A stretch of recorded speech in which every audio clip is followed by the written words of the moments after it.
right, folks, we are back for more Granblue Fantasy vs. Rising action for you here, and we got a bit of a guide video this time around. Figured I'd explain. I've seen a couple of people asking about this. It's like general conversation on Discord, right? I think one person may have actually asked for it explicitly too in the comment section of the video about spamming, right?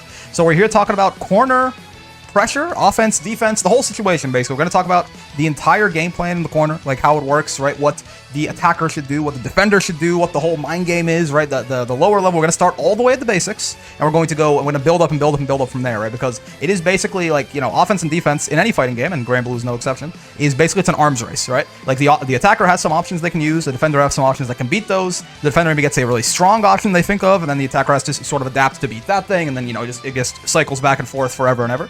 So yeah, we're gonna start with the basics, right? And again, we're gonna kind of build up bit by bit. So starting at the very, very, very base of it, right? Hello, you are now in the corner. So this is bad, right? And this might seem basic, and we really are gonna start with the most basic things. Why is this bad? Like, why is being here for Gran, right, on the right there, why is being here worse than being here, right? Well, the big reason, obviously, one of the big reasons is that here his back is to the wall, quite literally. Yeah, like he can't, like if I'm playing Ladiva here, I can walk forward, I can walk back, I can adjust my spacing a lot easier than he basically has to. The only way he can walk is towards me, which is scary because if he walks towards me, I can like bop him for it, right? But I can walk back, I can walk forward, I can, he's in a worse position. Also, that's not the only thing. A lot of characters, basically every character, gets access to a lot scarier stuff in the corner than they otherwise would have, right? So say, for example, if I'm playing Ladiva here, right? If I hit you in the mid-screen, maybe I do something, I don't know, I do something like this, right? That's, that's not bad. That's not bad damage, right? It's not the worst thing in the world. But if you're in the corner, right, suddenly my combos can get a lot scarier, right? I'm not even doing the optimal stuff here necessarily, right? But you can see how it can get a whole lot longer and be a lot more damaging, and it can get, like, again, there are even more exceptional examples than that, right? There's like, there's optimal stuff, there's more damage. That's what we're talking about. The point is, yeah, getting hit in the corner is scarier than it is anywhere else, and getting hit in the corner is also easier because, yeah, you can't, like, a lot of times, if you want to defend yourself, you back up. Can't do that in the corner, right? So this is a horrible situation, and most of the time, what you really want to do is just, like, it sounds dumb, don't end up in this situation. Right, you don't want to be here. If you can instead, if you can reverse the roles here, right? If the Gran can have me in the corner, that's wonderful. That's what he wants to do. But of course, that doesn't always go your way. So we're going to talk about two things here. We're going to talk about, obviously, if you're in the Gran's position here, if you're in the corner, or if you're in my position, if you're the attacker, right? The person who has the other person in the corner. We're going to talk about both their kind of goals and how they can accomplish them, and so on and so forth as we go here. So let's start off with that, actually. What are the sort of most basic goals that each person has here, right? If we think of that, if we can figure that out, right, then we're gonna have a lot easier of a time figuring out how they accomplish those goals. We have to set the baseline for what each person wants, and it's gonna sound obvious, but the attacker obviously wants to keep you in the corner. They want to hit you, right? They want to hit you, and they want to hit you again, and they want to hit you some more, and they want to hit you some more, and they want to hit you until you stop moving, right? Until that health bar at the top there is zero. The defender, they want to get the hell out of dodge, right? Like, yes, you can say like, oh, well, don't they also want to reduce your health to zero? Yeah, sure, but this is not a good place to do it, right? What the defender wants to do is they want to get the hell out of here. They want to like find some way out, or like whether it's by hitting me like that, whether it's by just like finding a gap, like jumping over me. They just want to get out of the corner because, once, like you mentioned, the corner is a horrible place to be. Once they get out of the corner, once they get back to a more neutral position, okay, maybe then, yeah, we can focus back to like, okay, well, I want to reduce your health to zero, or maybe even I want to put you in the corner, right? If I put you in the corner, now the situation's reversed, right? And now you're the one in the terrible spot there. So that's the very basics of it, right? That's what each person kind of wants at the most basic level. So how exactly are they going to accomplish those goals, right? Let's talk about that.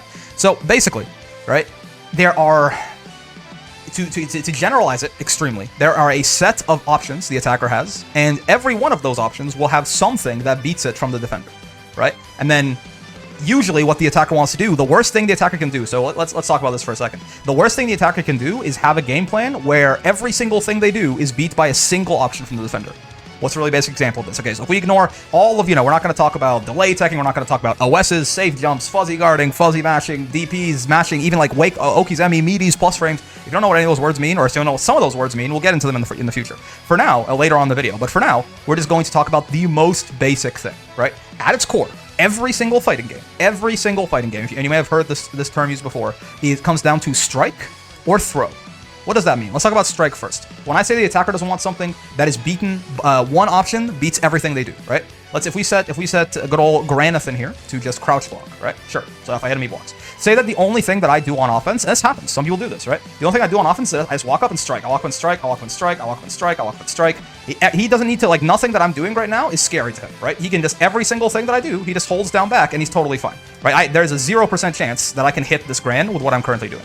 So that's the, obviously, there's more to strike than just that. There are some ways to open up this person who's down backing. We'll talk about those in a second, right? So the most basic, most obvious answer to this is, okay, well, you know, fighting games have this thing built in. Yeah, blocking will beat strikes, but throws will be blocking, right? He's blocking, you can see, he's blocking right there, right? But if I walk up and throw him, he can't block that. It is an unblockable thing. So right away, immediately now, we have the most basic, the first layer guessing game here for Mr. Granathan in the corner, right? I'm gonna walk at him, and it's not reactable, right? If I'm walking at him and I do this, or I'm walking at him and I do this, that is not within human reaction time for you to tell which one of those is happening, right? So he now has to guess, right? So what are his options as far as what beats what I'm doing, right? If he thinks I'm gonna walk up and throw him, well, actually, there's two things he can do for a throw. We'll talk about matching, by the way. It can beat both of these options in different cases. We'll talk about that in a second. We'll get to, because matching obviously is a big thing that a lot of people do, and you know, even at the highest levels sometimes. We'll talk about that in a bit. But to ignore that for a second, the more sort of less risky options that he has, 100% of the time, kind of things that will work 100% of the time, right? So if he thinks I'm gonna walk him and throw him, he can do two things. One of those things, let me set him to throw me instead, so you can record here in training mode. It's a very useful feature, right? So I'll set him to walk up and throw me, right? So one of the things you can do is you can jump, right? By default, in every fighting game, this is basically true. Characters who are even, like, see how, if you pay really close attention, it looks like Ladiva even kind of like squats for a second there before she jumps. Even in those pre-jump frames, as they're called, you are completely 100% throw invincible. So if you think someone's gonna grab you, you jump. It doesn't matter how late I do it, right? I can do it really late. Yeah, like, right, his arm was already sticking out there, basically. If I jump, I'm fine, right? But of course, jump can be a little bit risky, because if he walks up and does like a strike, for example, right? Like say Gran walks up and he, let's record him walking up and doing, oh, I hit the button accidentally, don't worry about me. Okay, let's record him walking up and doing this, right? So now, if I jump, again, it's unreactable, right? I can't tell whether he's gonna walk up and strike or walk up and throw. Now I got hit, right? And of course, if the Granathan was a little bit more on the ball, he could combo me for that and do some big damage. So throw is a little bit of a risky option, but it works 100% of the time if you're, jump is a bit of a risky option, but it works 100% of the time if you think there's a throw coming, right? If you know there's a throw coming. The other option, and this is why it's not exactly a full guessing game, is that if we set Granathan to run up and throw here again, right? Throws are technically reactable in this video game. I just missed it right there and I knew it was coming. It's not easy, but yeah, they are reactable, right? And you can actually tech the proper way there too, right? With the throw button. So it's called teching throws, which basically just means you can either hit, so you can hit the throw button, which by default is either going to be sort of the X and Y, the X and A keys there on your controller, or I suppose this is by you should use the game's terms, it's L and U, right?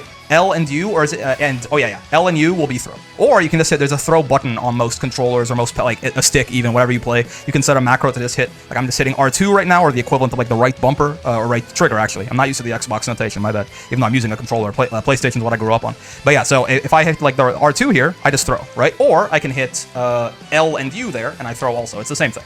But yeah, so you see, if you think someone's gonna walk up and do that, you can tech like that, right? And you're gonna bounce back off, you take no damage, everything's fine.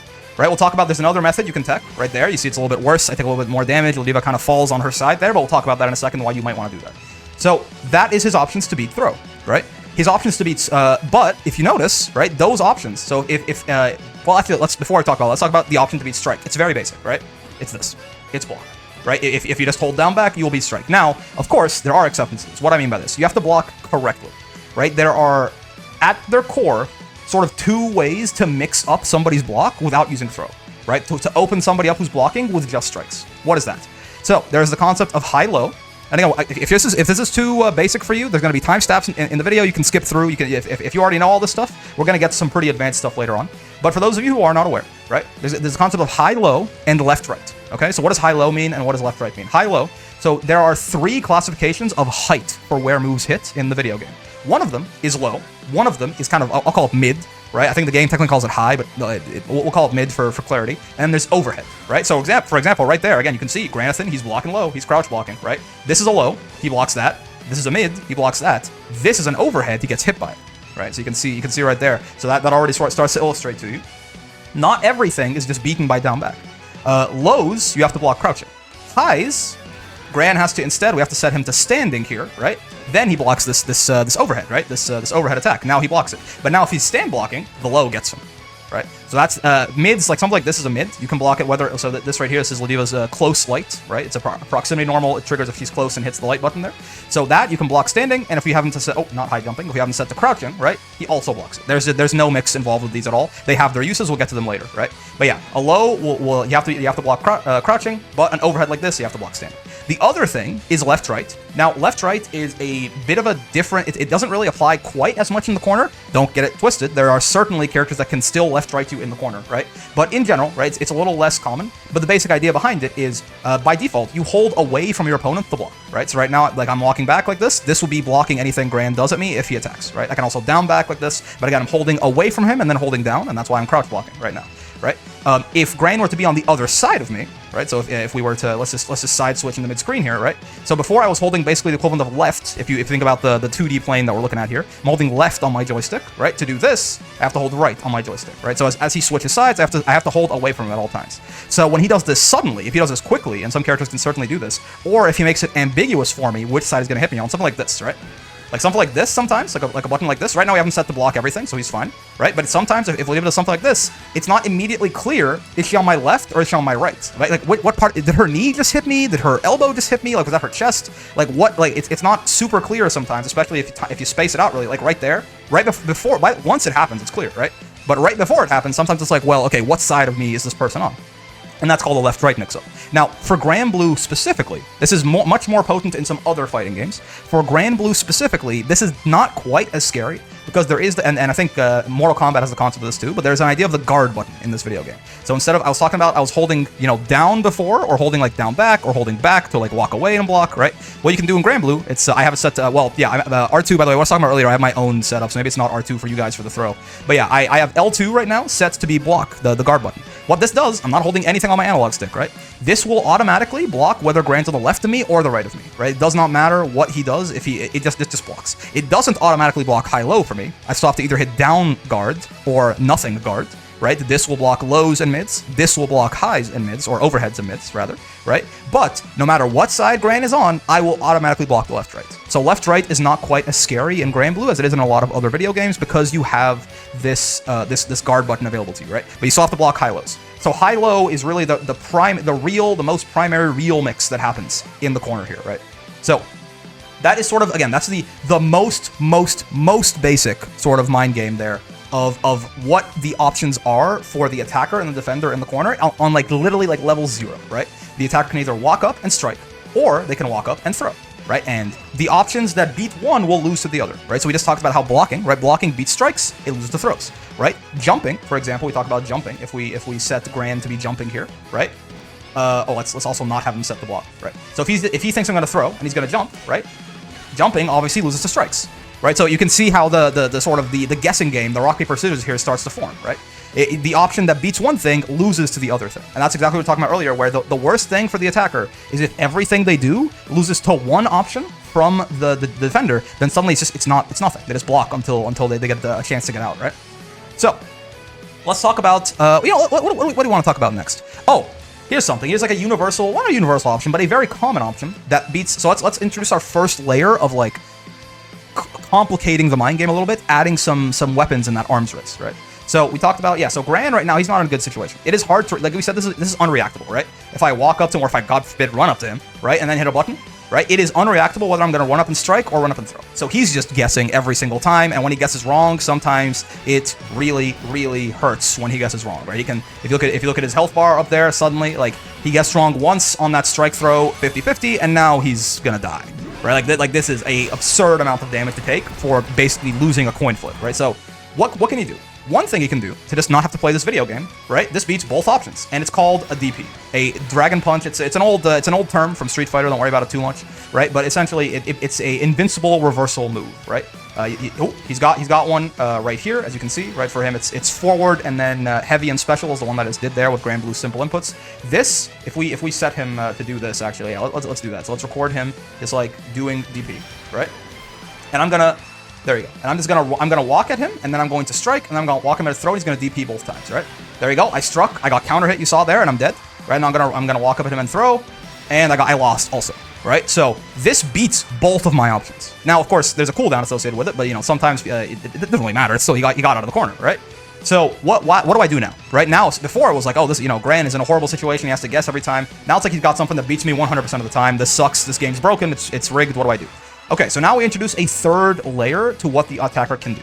So we talked about before, they can walk up and strike. We talked about they can walk up and throw. Now, what they're going to do, since I know, like, it's all about knowing what your opponent's options are and what they might do and picking what might beat that, right? So I know he might DP, so what I'm going to do now is I'm going to walk up and do nothing, right? Oh, I actually kind of messed it up there, don't worry about it. But yeah, I'm going to walk up and just do nothing, right?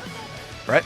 And then basically, if he DPs, I just block it. And the one thing about reversals in every fighting game is they are always notoriously, with some like notable exceptions, but most of the time, they are extremely punishable, right? Like, see how long it takes, like, he's flying in the air there, and the whole time I just get to sit here and watch him, and then when he comes down, falls into my loving arms, I can just hit him with, the biggest punish that I can possibly concoct for Mr. Granathan over here, right? So that's our third layer now, is going to be walking up and doing nothing. If he DPs, obviously, if he doesn't DP, right, we have now just given up. Like we're just like sitting there staring at him. We're not even doing any offense. So that's why DPs are strong, because sometimes they force you to just kind of give up your turn and stare at your opponent. But if we do guess right, boom, then we get our big punish, and we can murder him out of his mind for even daring to attempt to DP our ass, right?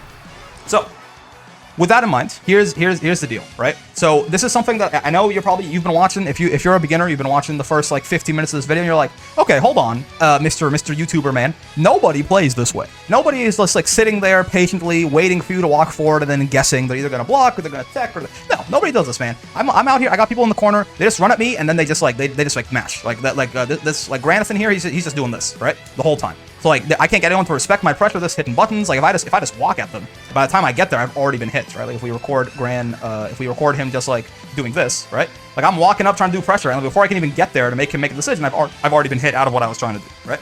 Okay, I see you. I feel you. It's true. Right? Mashing is a bit of a special case of a defensive option in the sense that it doesn't beat almost anything 100% of the time, but it can beat just about anything most of the time, or not most of the time, but some of the time, right? It's essentially a very high risk, high reward option. If you just don't want to deal with, you don't want to play the video game with your opponent, you don't want to do anything like that, you just want to get out of here right the hell now, you can mash a button and hope for the best. And if it works, if I'm the one in the corner here, right, and I happen to mash on Gran and it works, it's actually the highest reward option too, right? Suddenly I can do something like this, and I was in the corner before, and now he's in the corner, right? Like for kind of haphazardly mashing a button there, I have completely swapped the situation around on him, and I've done a bunch of his health to boot, right?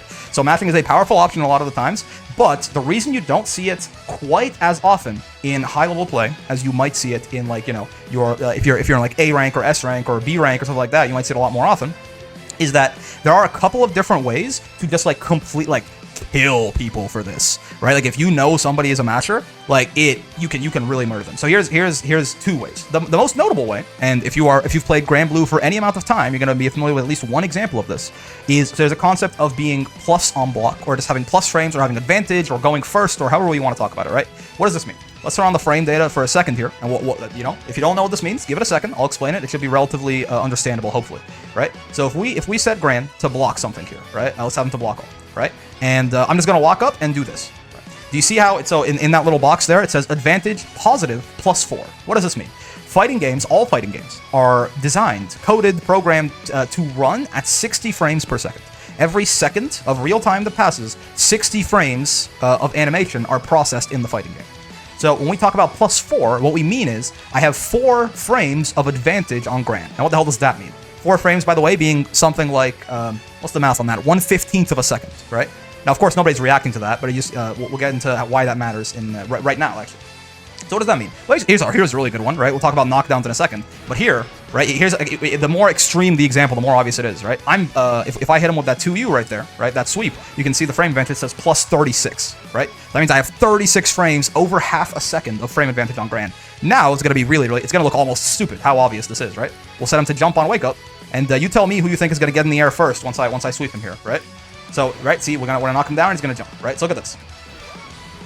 Did you notice that I went to the air first, right? Again, it sounds ridiculous, but that's basically what it means. I can act. But when Gran's on the floor here, he can't act. He can hit any buttons he wants. Nothing's going to happen. I can act 36 frames before Gran can.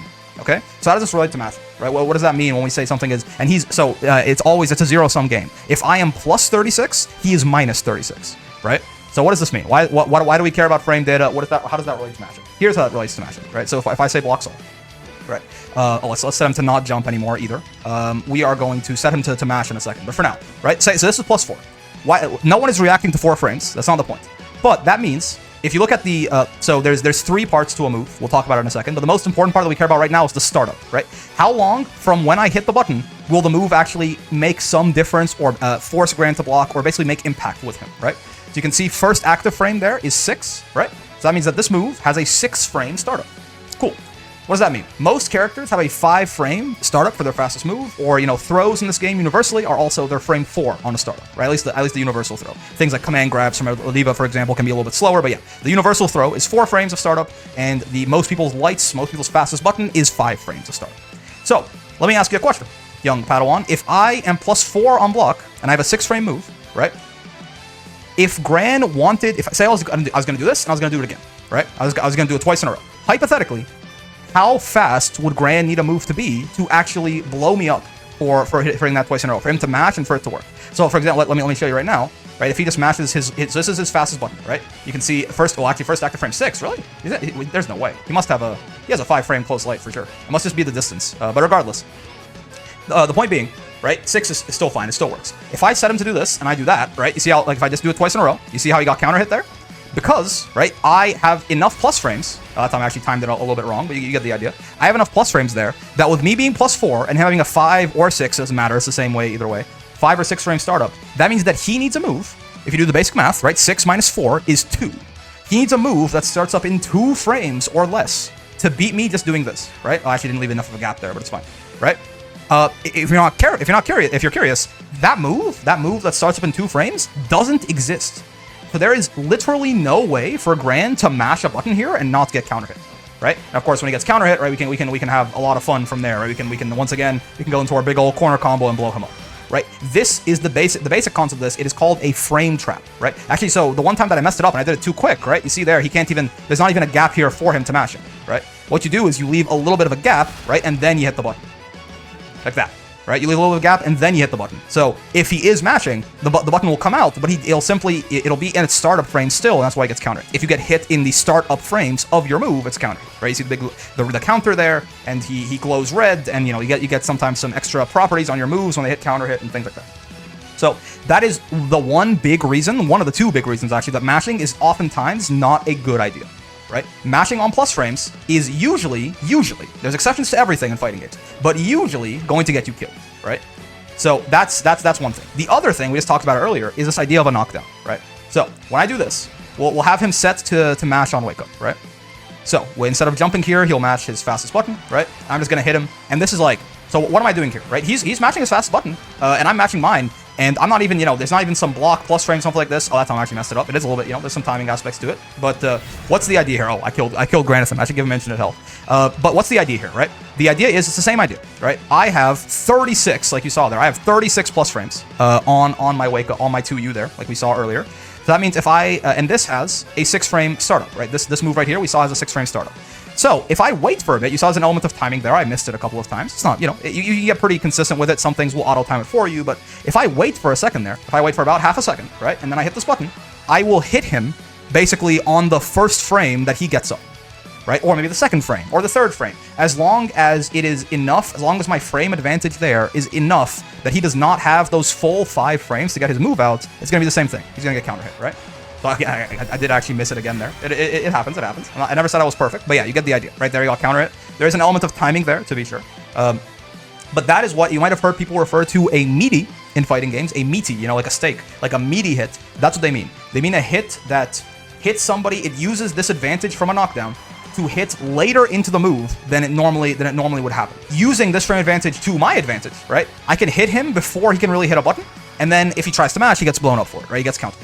So that's kind of a quick little addendum on mashing there. I'm going to cut that down a little bit because I think I got a little lost in the sauce with the Meaties. But the point is, mashing is the reason that mashing is scary is because plus frames are a thing. And if you mash on plus frames, you will oftentimes get murdered, right? But again, there's always exceptions, and we'll talk about some of those exceptions and what they might be. But again, so the thing that's the most obvious example of this in the entire game, of course, it is Granblue Fantasy vs Rising, is this, right? 6XL. If you've played Granblue for any amount of time, you know about dash L, right? Dashing L is +2 on block universally for the entire cast, which means if I hit my fastest button after this and Gran hits his, I will win 100% of the time. It is the world's easiest auto-timed plus frame setup. It's ridiculous, right? So That's why mashing can be kind of scary. So that's why I'm not gonna like it can work sometimes for sure, but in general we're not gonna cover mashing too much here because usually it is a big risk with a big reward.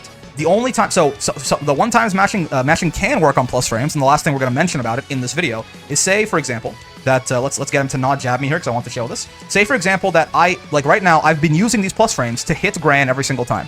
So now I think he's conditioned, he's gonna sit still. He doesn't want to mash on my plus frames anymore. So now I'm gonna use these plus frames to sneak in a throw. Right? That I did not. +2 is not enough time for that. He could have mashed it, right? But I'm hoping that he's, again, it's unreactable whether I go like this or whether I go like this, right? That's just simply not in the human reaction window. So I'm hoping that he thinks I'm gonna hit a button and he's gonna be too scared to mash. But in that case, like say if we set him to mash again here, if I were to try and go for the throw there, he's gonna hit me out of it, right? I don't have enough time to really get in there and throw him. You see, I got counter hit out of the throw that time. I did a little earlier, but still, I'm gonna get counter hit. So mashing will always beat throws, especially in this game, for some technical reasons on the back end we won't get into. But mashing will always beat throws, right? So that's one thing. That is one thing you have to remember. Mashing will always beat throws on block or on wake up, very specifically. Sorry, not in neutral necessarily, because throws are actually like not in a state like this where nobody's blocking.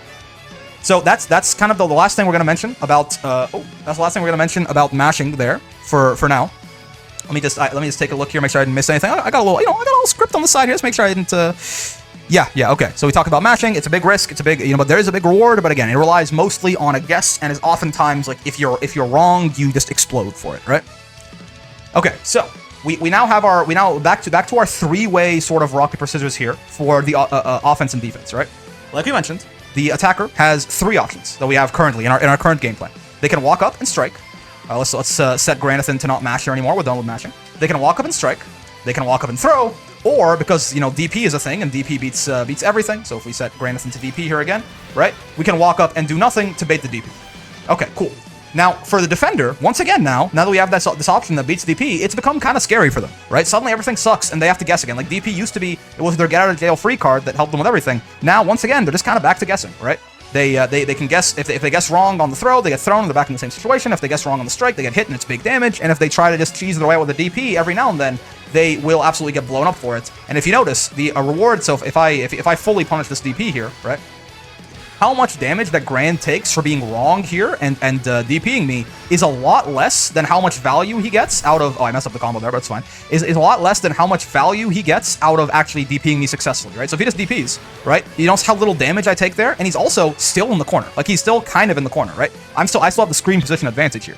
Whereas, if he's right, he gets a little bit of damage and a little bit of screen position. If I'm right, I turn this man into a fine Granathan sauce here, right? He loses just about, depending on the situation, right? He can very easily lose almost his entire health bar, right? You can see the how much red there is happening. It's going to get worse and worse as this animation plays. So suddenly this sucks for the defender here, and yeah, throws are technically reactable, but it's not easy to react to, and the strikes are completely unreactable, and I'm just not sure what to do. All right. We have officially reached the intermediate section of the video, right? So, there is the concept of an OS, or an option select, right? You'll hear people talk about this sometimes, and you get to a little bit of a higher level in fighting games. What is an option select? An option select is doing one set of inputs, one sequence of inputs, that beats multiple different options by your opponent, right? You can almost, a DP, in a way, a reversal, is a very basic example of this, right? Just doing DP will beat strike, and it'll beat throw.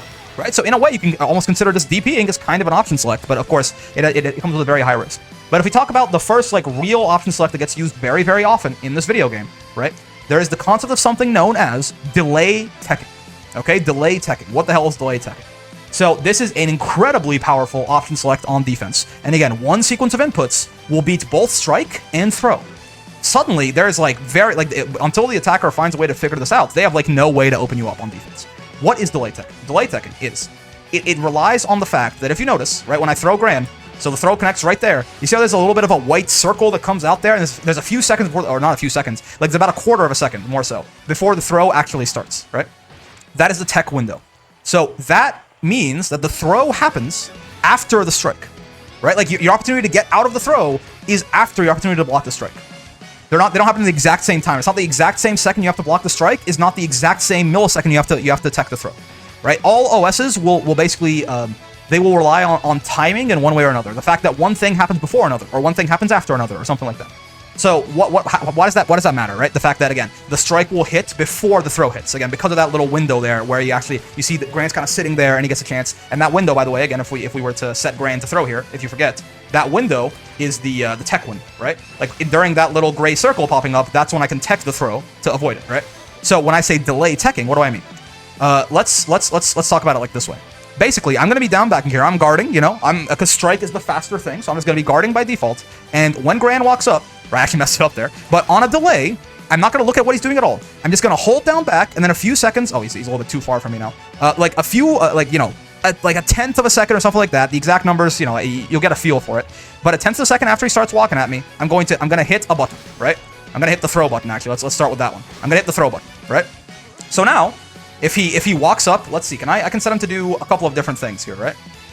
Dummy action recording sections. Yeah, okay. Let me set this up for a second, and then I'll be right back because we're gonna set him to do basically two different things on a random interval, so you can see how this works. All right. So yeah, I just very quickly I set up Gran to do two different things at random here, so you have him doing two different things, right? Sometimes he's just gonna immediately throw us like that. Sometimes he's okay. It's random, so let's wait till he actually does it. Sometimes, this is a lot of 50-50s that we're losing in a row here. There you go. Sometimes he's gonna try and punch us, right? And we're going to see how delay teching will basically, it'll beat both, right? If I can do it right. Of course, there's an element of timing here, right? But it's not that hard, so hopefully I can do it. It should be both, right? So, right, I'm not going to be looking at every single time, I'm going to be doing the exact same thing. I'm going to be holding down back, and after a slight delay, I'm going to hit my throw button, which for me is mapped to R2, right? And you're going to see how it's going to, if he hits me, I'm going to block. If he throws me, I'm going to tech, right? Every single time. So there's right there, I hit it. I hit the throw button, by the way. No throw came out, because when you're blocking, when you see how Ladiva kind of reels back when she blocks like that, when you're blocking, you can't, none of your buttons will register. It's the same thing as being knocked down, right? So even though I hit the throw button there, no throw came out, right? And there he threw me, and I teched it, right? And once again, he threw me, I teched it. He threw me, I teched. You saw it, it's random, I promise. I hit the throw button there, nothing came out, I blocked it. Right, so this is what we talk about when we say it's an OS. That time I actually did a little. I didn't delay enough, so you can definitely mess it up, right? But yeah, that time once again block the throw. That time, block the strike. That time tech the throw, block the strike, tech the throw, and I'm doing the same thing. You just have to believe me. I'm doing the same thing every single time, right? I'm holding down back and then I'm hitting throw on a delay, right? A few seconds, or not even a few seconds. Like again, like a tenth of a second after I tell Gran to go, I hit the throw button. And again, because you can tech throws later than you can block strikes, this works out. This is what an option select is, and this is a specific example of an option select called delay tech.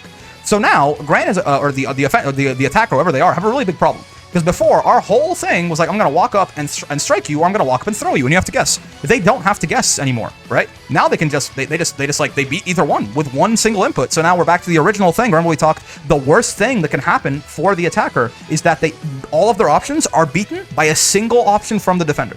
At that point, you have no offense, you have no mix, you might as well just be, you're just hanging out in the corner. You're not doing anything, you're never going to make any progress here. Maybe you're going to build some meter, maybe, as they block the attacks that you're hitting them with.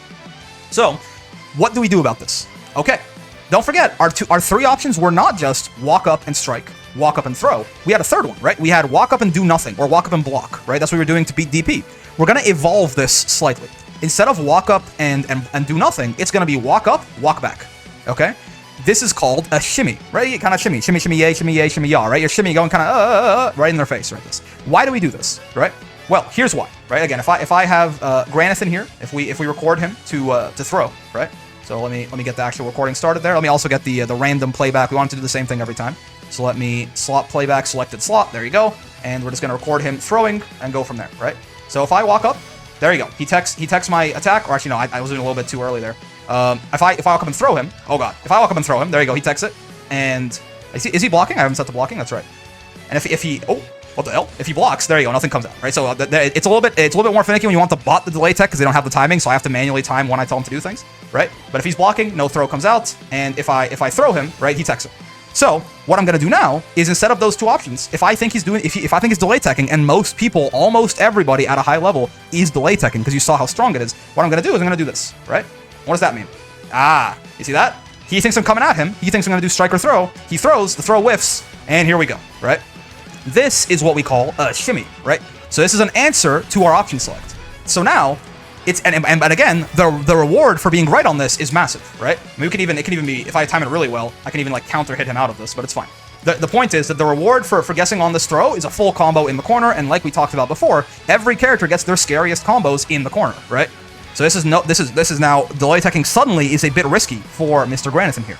Okay, so there's our next level of the arms race. Now, the attacker has 3 options. They have walk up and strike, walk up and throw. Both of those things are beaten by the defender delay tech, like you just saw, right? I walk up and strike, he doesn't do anything. I walk up and throw, he techs it. But now I have walk up, I have shimmy, right? I walk up and do nothing, and then if I react to him whiffing the throw, of course he would react a little bit later. But throws, you see, it's a long recovery. They have a lot of recovery frames. We just learned about recoveries, right? You see, he's minus 32 there for whiffing the throw. So I have half a second. It's very reactable. Even if you have slow reactions, I have half a second to see the Gran whiff the throw here, and then kill him for it, right? Okay, now. We talked about the defender got an option. The attacker went forward in the arms race, evolved to figure out what to do about it. What is the defender going to do about it now? Well, here's the thing. Yeah, like we talked about earlier, there's this weird tech in the video game, right? It's this one. It's one where it's kind of red and Leva falls over there, but you see, oh, and a quick note on the frame data, right? This tech, you see we're even. Nobody has advantage for frame data. This tech, you see I'm -6. The person who teched the bad way, right, is more negative. Now, what is the difference? This tech is when you tech with throw.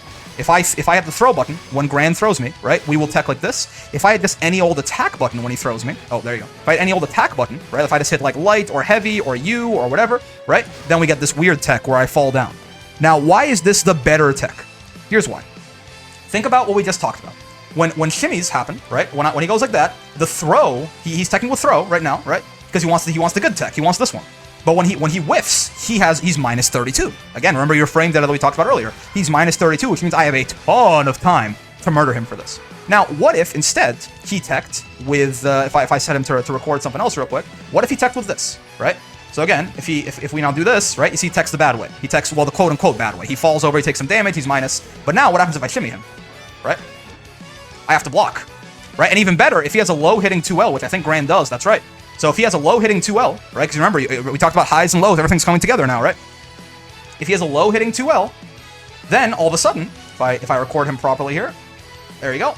So if I walk back now, he's gonna hit me straight up. Because if I'm walking back, I'm not down back. You can't move when you're crouch blocking, right? So if I'm walking back for the shimmy, he's gonna hit me, and he can actually, if he wanted to, he can convert that into a full combo, right? Like he can go 2L, 5L into like whatever nonsense he feels like doing at the moment, right? So suddenly, this, like, teching with this, with a strike instead of with a throw, teching by hitting like a light button, most likely people tech with like 2L or close L, right? Because they're the fastest buttons and they have the least, like if you tech with a heavy button, right, suddenly you kind of have like the same problem if you whiff, right? Like if Gran is teching with his like far heavy or something, right? If I record him to do this, suddenly he has kind of the same problem. It has more range, right? So that's one thing, that's good. But if he whiffs, he kind of has the same problem again, right? He's not. It's still better. Don't get it twisted. But it is still a lot more punishable than him just like doing this, right? So again, in case I lost any of you, just to recap, him doing this now. Let me get back. Him doing that to tech, it still works, right? Oh, there you go. I have to manually time it for him. So give me a break here. But there you go. It still techs if I throw him, right? And if I block. If I hit him and he blocks, nothing comes out. So he's still safe. It's still delay tech. It's still the option select, but it is a lot safer to shimmies all of a sudden, right? And again, if he's doing this instead, suddenly it's not just safe to shimmies. He can full combo me for shimmying. So now we have the defender has adapted another layer of their defensive mind game, right? And I, as the attacker, I have to figure out, okay, what the hell do I do about this now? Shimmies are not, they can still work sometimes, right? They can still, certainly I can still sometimes, if I'm really quick on the draw, or if I know he's going to do it, I can just preemptively basically try and hit him out. But it's not easy, but it works. You see, sometimes it'll still work. Sometimes I can still hit him and then, go into all of my nonsense. It still absolutely works sometimes, right? But there's a lot of the times now where it's like kind of scary to shimmy. Okay, so what do we do now? Okay, well, what do we learn earlier? If you hit a move in its startup frames, right, you get a counter hit, right? He's crouching first. Let me just do this. It'll be quicker, right? Is he recording that? Yeah, okay. So, boom, you get a counter hit if you hit a move in its startup frames. We learned about that earlier when we were talking about mashing and frame traps, right? So what I can do now, instead of a shimmy, sometimes I'll still shimmy. It's not useless at all, right? But sometimes what I'll do now is I'm gonna walk up, and I've kind of been going on the same tempo, right? Walk up, strike, or walk up, throw. What I'm gonna do now sometimes is gonna walk up for a little bit longer, and then I'm gonna heavy, right?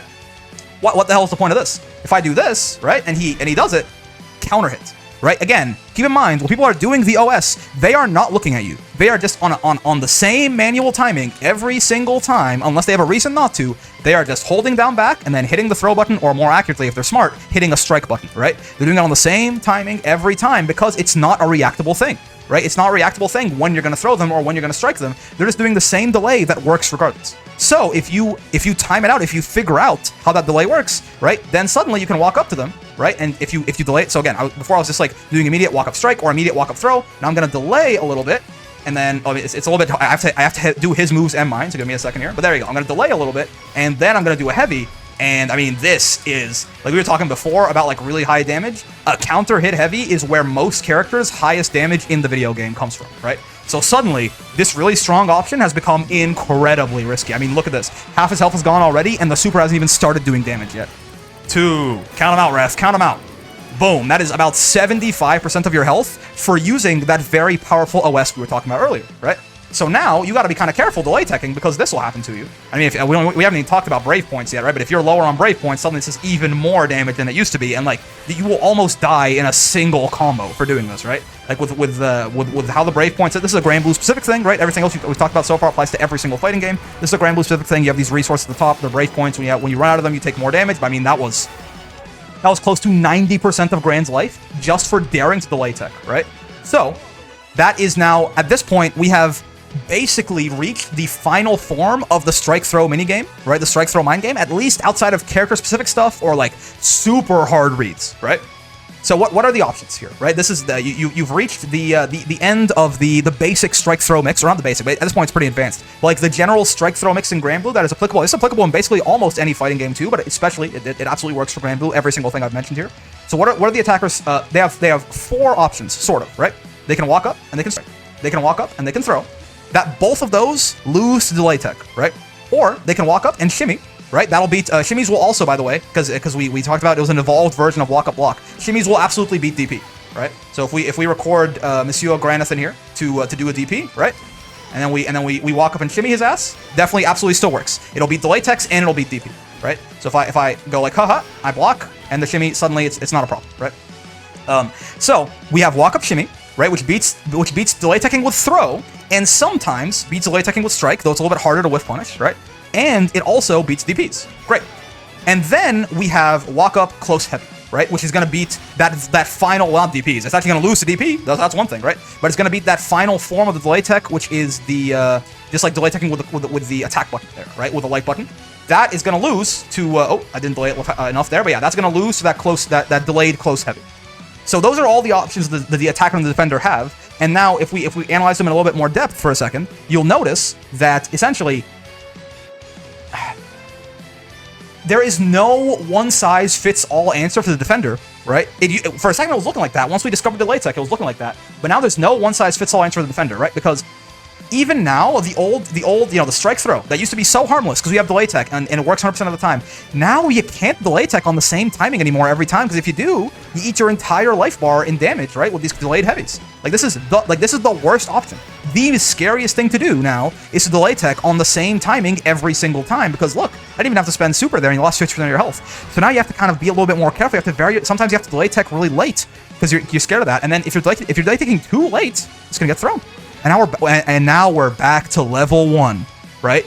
Now it all loops back again. It's like, well, now I'm getting thrown. Okay, but now I got to delay tech a little bit earlier, right? Or you can try to reaction tech to the throw if you're really cracked, but it's a little bit difficult, right? And if they think you're gonna reaction tech to the throw, well, now you can't react to this, can you? Right? So suddenly all of the options at the baseline that used to be really good and then suddenly became useless are now really good again because we've adapted the mind game, right? So overall, this is definitely, like I said at the beginning of the video, this is a horrible situation for the defender. Because most of your options, if you're right, all they do is you don't die. If you're wrong, you die. Like, very few of these options actually get you out of the corner and get you into an advantageous position, right? We can talk about a couple of, like, panic or, like, this kind of general options the defender can do every now and then, right? We talk about jumping. You can try and, in general, people are not always in your face in the corner. A lot of times you see them kind of standing here, kind of spacing you out, right? Trying to do things like this. You can try jumping over their head, for sure. Right? You can up forward out of the corner. If you, we're going to cover some miscellaneous stuff real quick here, right? You can up forward out of the corner. That certainly works. The nice thing about it is it gets you out of the corner, and also it puts your opponent in the corner. You see, it's immediately flip the situation. This is a very high reward option, but it's also a very high risk option. Why is that? Why is it high risk, Mr. YouTuber? Well, if you played any amount of Granblue, you probably do know already. It's because of this, right? Well, actually, I didn't get the big counter hit there, but you could just do something like that maybe. Oh, the move sucks. Leave his ass. Don't mind me. Levi's anti-air conversions outside of a counter hit are not very good. But yeah, you can 2H them clean out of the air, right? And then they're back in the corner and everything's horrible again. So that works. Another thing you can do sometimes is if you think, and people do this a lot, right? Throws are the fastest thing in this video game, right? They don't have a lot of range, but they are 4 frames. They are faster than anything else, right? Everyone's fastest button, for the most part, will either be 5 or 6 frames, right? So throws will beat that straight up. So if your opponent just spends too long just walking up and delaying at you, for example, you can just back throw them into the corner. You have 2 options for throws. You have forward throw, where you just like hit the throw button, and if you hit back in the throw button, you get a back throw, right? And back throw switches sides. If you're in the corner, this is called the back throw incident in lovingly in the community. Now suddenly the guy who had you in the corner, he just took a throw. He's minus 44. He saw there's a lot of frame advantage off that back throw, and now he's in the corner too. So all that talk before about hitting meaty or beating matches or using wake up pressure or things like that, suddenly like the situation has completely flipped on its head, right? But of course, if you're just like, if we go back to it, right? We talk about this all the time. If you're just sitting there trying to back throw people, right? Can you guess? Pop quiz. Can you guess what happens? What could happen badly if you're just sitting there waiting to back throw? Oh, I've recorded to jump. Hold on. We'll have him recorded to throw there, right? Can you guess what could happen? What could be bad here if you just sitting waiting to back throw? A hint. Here's a hint for you. Exactly, right? This just was shimmy again. So again, there's no reliable option for the defender to get out of the corner, right? We'll talk about obviously this is something that is very important too. I suppose I should probably maybe move this a little bit earlier in the video, but I just want to talk about universal stuff that is applicable to almost any fighting game first. And now we're going to talk about some system mechanics, some Granblue specific system mechanics that relate to offense and defense, right? And there's really only 2 that matter here, right? In this context at least. There is Brave Counter. So if we set Granathan to do a little button here, right? If I record him to do his close heavy, right? You may have seen this, you may have not, but it looks like this. Right? Is a guard cancel basically. It's like you get to act out of the fact that we talked earlier about how Ladiva, when she's blocking, she kind of reels for a second there if she takes the hit. You can cancel out of that and just immediately send your opponent out like that, right? This just gets you out of jail for free unless your opponent specifically baits it, right? It's a very strong option. But if you notice, look up there, I had 3 of those little gems and now I have 2. And if I do it again, right? If I walk up again, I do this again, now I have 1, right? And now I have, I got counter hit there, funny enough, but yeah, now I have 0. And now I can't do it at all. Right, and not only can I not do it at all, right, if I take damage, I'm taking 50% more damage. We talked about earlier about how you can lose your entire life bar for getting hit once if you don't have enough Brave points. So that's one thing. The other option, this is an offensive option, to beat strikes, right, or to beat blocking. You don't just have to throw. There is this option, Raging Strike, right? So this will if your opponent is blocking, it'll guard break them, and you can automatically get a follow-up like this into a full combo. They can spend 1 extra Brave point. So when you hit them like this, you notice Gran's gonna go down from 3 to 2, right? He can spend another Brave point to basically do that guard cancel we were talking about earlier, the Brave counter. He can do that out of this animation to get me off of him. But then and it costs me 1 Brave point to do this, right? But if he does that, I spend 1 Brave point, he spends 2. Right, and the next time I do that, if he has 1 Brave point, for example, so if I just Brave countered him, right, and he has 1 Brave point because he spent that he lost 1 for getting hit, and he lost another 1 for Brave countering off me, right? Now, I set my own Brave points to 1 disregard. Let's set Granathan's Brave points to 1, please. Now, if I hit him with this again, he doesn't have a Brave point left. He has no choice but to take this full combo, and he has no Brave points, so he's taking 50% more damage, right? Like, this is nightmare scenario. Like, this is like a win condition to Raging Strike somebody who has 1 or fewer Brave points, right? So those are 2 universal mechanics, right? The general answers to Raging Strike is you have to spot dodge. That's again holding the guard button and then flicking back will dodge like this, right? This will beat Raging Strike. And then for Brave counter is very strong. You have to basically explicitly bait it, right? One thing that beats Brave counters, if I have, let me see, how do I get Granathan to Brave counter here? I guess I can just, I'll just record him doing so. The inputs, by the way, for both of these are medium and heavy, right? Medium and heavy when you're not blocking will give you Raging Strike. Medium and heavy when you are blocking will give you Brave counter, right? So let's just record Gran doing a Raging Strike here, and then if I do it when if I make him do that while he's blocking, right? Oh, hold on, it's a little bit weird again because I have to do my inputs and his. But, oh, is he not? He's had to not block anything? No, he is. There you go. Then you'll Brave counter, right? So if I think he's going to do that, right, I can spot dodge and bait it like this. This is a hard read, right? And I would honestly say, unless you are like in S++ or Master Rank or higher, don't worry too much about baiting Brave counters like this. It happens, but it's like this is like, you know, one of the higher level things that you can do in the mind game. For the most part, in the lower ranks, in my experience, maybe I'm wrong. That's you see spot dodge beating Raging Strike right there too. The real way that's going to be happening to beat a Brave counter, I think, is once again using our old toolbox, right? If I walk up at him and he just preemptively Brave counters, I can shimmy his ass. And then, well, I have to react, right? But then he's Raging Striking, and then I can just counter hit him out of it, right? Then, yeah, exactly, right? If he's, because again, remember, the input for Raging Strike and the input for Brave counter are the exact same input. right? So if he's not blocking because I didn't hit him because I just walked up and shimmied, right? Then he's gonna he should do it. If I walk up and shimmy, he's rating striking, which means he's ripe for the counter hitting. And again, like we mentioned, counter hits are terrifying in this game, right? You take so much goddamn damage for counter hitting, for getting counter hit in this video game, man. It's nuts. It's not where you want to be. It's not where you want to be whatsoever. Okay, so a couple of quick notes on some other option selects, 2 defensive ones and 1 offensive one, okay? This is, I would firmly call this the advanced section of the video. So, you know, if this isn't quite your thing, by all means, you can click off. But, you know, if you're interested, you can stick around. But there's 3 option selects I want to talk about here. We talked about delay tech already, right? There are 2 option selects for defense and 1 on offense that I think are useful here. 2 of them are what is known, they're called fuzzy something. Now, this is a fighting games, unfortunately, have a bad history of, like, a lot of our terms come from old fighting games where they might have made sense in context of that fighting game, but that fighting game came out in, like, you know, 2007, or even sometimes a lot of the times earlier, right? And now nobody knows what the hell they're talking about. So you just have to, you have to understand what the terms mean because we don't have the context for them anymore. Something as simple as, like, calling this a DP, right? This is called DP because DP is short for Dragon Punch, which is Sho Ryu Ken. Ryu Ken, in Street Fighter, Ryu and Ken have an uppercut move that is called the Shoryuken, right? Sho Ryu Ken. Ryu Ken is Dragon Punch, Dragon Fist in Japanese, right? So that becomes DP, and now somehow Gran over here in this completely separate game, in this completely separate franchise, him doing this is called the Dragon Punch, even though it is very clearly has nothing to do with dragons or punching, right? But that's an example of this kind of like fighting game terminology, kind of it just cascades through the years. When we say fuzzy guard or fuzzy mash, which are the 2 things we're going to talk about here, right? Those are essentially, once again, OSs that rely on the difference in timing of 2 options to do this one set of inputs to be 2 things, right? So, for example, we're not going to get into too much detail here. I'm just going to give you a basic overview, right? And if you can definitely look it up, or you can ask me questions in the comments or things like that. But fuzzy high-low guarding, right, is basically, if you notice, a lot of times, for example, off of a knockdown, right? Something people can do off a knockdown. They can high-low you. What does that mean? They can jump like this, they can hit a high, or they can wait a while, right, and land and hit a low.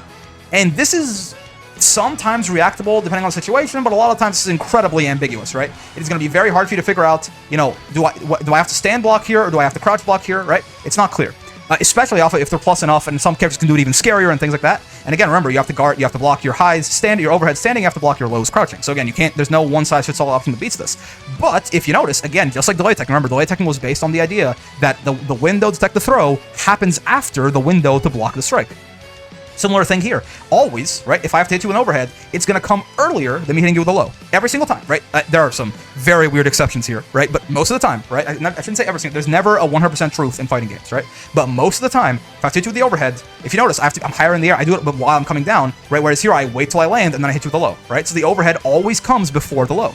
Now, what does this mean? This means that if you time it properly, if you get kind of a sense on it, you can block high and then block low, block high, block low, right? You see, I'm holding back for a bit and then holding down back, back and then down back, back and then down back.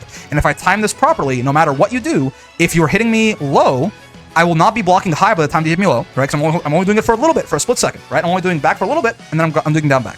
So in that, and the idea is basically the gap, the timing that I want to do it here is I want to be holding back until the time where the would land, right? So think about the difference between me hitting you right here versus me landing and hitting you here. That time gap, it's not very big. It's like 10 frames or something, right? But that time gap is the amount of time I'm going to be holding back, and then I'm going to hold down back, right? So now, in theory, right, if you hit me with the overhead, I'm holding back. If it comes later, you hit me with a low, I'm holding down back, right? So either way, I'll block it. This is difficult. Timing this, it's different timing for every character, for different situations, for different players. You know, I can hit you even higher here, for example, right? I have a normal that hits you from even higher up, or I can wait a while and hit you very low to the ground, right? So the moments when you have to be blocking high could come earlier or later or something like that, right? So there's definitely a lot of technical timing that goes on here, but it is another option select that beats high lows, right? We talk about fuzzy mashing. What does that mean? We talked about frame traps earlier, right? How sometimes people will leave gaps in their pressure, right, to force you to if you mash, kill you for it, right? What is fuzzy mash? Fuzzy mash means that because, again, like we mentioned, so if I have Granathan, what am I set to do right now? If I have something to do this, right? If I'm hitting the button, so I'm hitting the button. If I hit R3, he does the slight attack, right? I'm playing the recorded action. If I do it while he's blocking, nothing comes out, right? You see that? I'm hitting the button. I'm hitting R3. He's not doing it. If I do it while he's not blocking, he punches.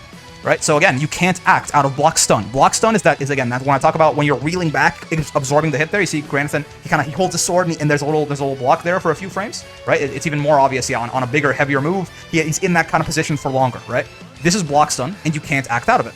So what fuzzy mashing is taking advantage of the fact that if I was going to leave a gap here, say I'm going to leave a gap and come in, okay, yeah, here's a better way to explain it. Remember I was talking earlier how one of the only times that mashing works is if I have these plus frames here, and instead of using to just like immediately go into a frame trap, what I do is I wait, I give a space, I give a delay, and then I walk up and throw you, right?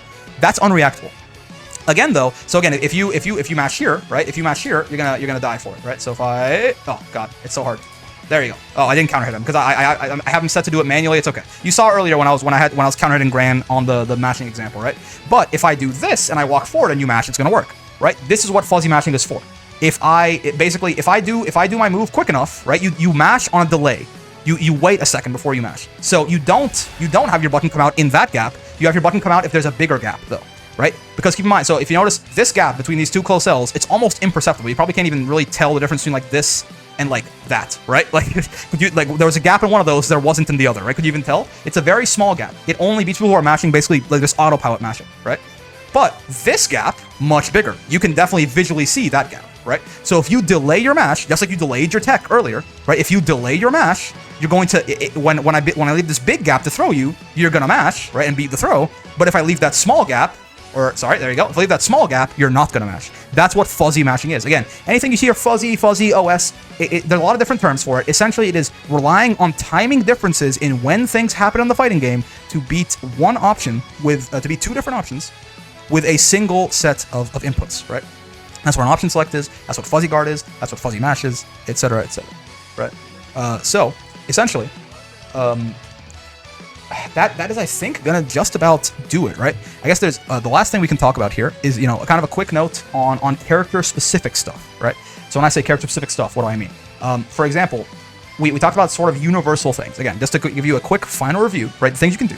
You can walk up strike, you can walk up throw, you can walk up delayed close H to beat delay teching with the strike buttons, or you can just shimmy like this, right, to beat delay teching with throw, sometimes beat delay teching with strike, and beat DPs, beat things like that, right? Beat anything that is basically just throwing out a big button that's very punishable, right? So those are your options, and the defender, of course, has all of those other options. They can block, they can jump, they can delay tech with a button, they can delay tech with the throw button, right?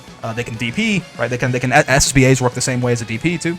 So there is character-specific stuff, though, in this video game. That is everything I just talked about there applies to every single character without fail, right? Basically.